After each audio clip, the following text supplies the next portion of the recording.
Africa, and they're really common in those areas. They spend the days foraging the forest floor for food, and they're omnivores. So they'll eat just about anything. Fruits, nuts, berries, birds, their eggs, just about anything they come across, they are lean, mean hunting machines, to say the very least. And they will actually raid crocodile nests in the wild, which kind of gives you an idea of the personality of these animals. They're pretty rambunctious, very, very, well, they'll do anything they want pretty much and get away with it because they're pretty quick. They have the ability, again, to raid those nests, so they have to be pretty fast out in the wild to do that. And you'll notice that it looks very similar to raccoons. And they are actually related to the raccoons.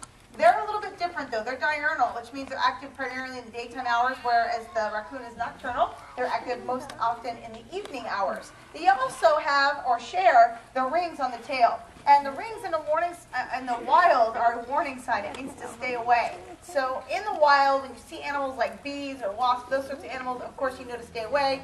Rings on the raccoon's tails and these coati also means to stay away.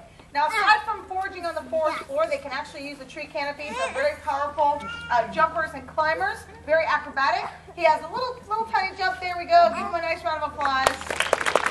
And he runs across the stage so he can get set up for the next one. These animals will use the canopies of the forest to not only sort of travel, but they'll nest up in the treetops as well. They're pretty social with other coati, whereas raccoons tend to be solitary. These animals will actually sometimes group into 30 coati at a time. Gives you, yeah, that's a lot of coati sort of raiding the forest there.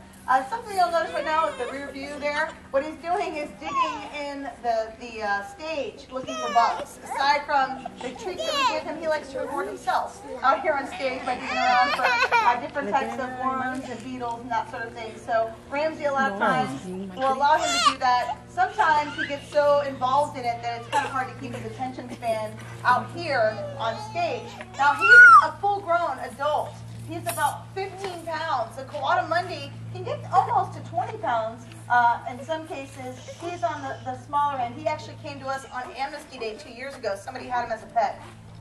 Yeah, that's what I said. And they donated him to the zoo when he was about 3 months old. So it kind of gives you an idea of maybe the destruction that he was doing in the house.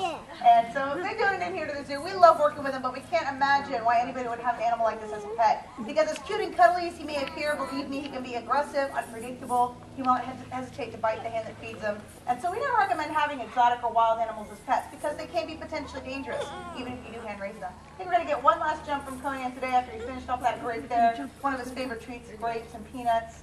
And all right, Conan, that's your cue. Give him a big hand. That's Conan, our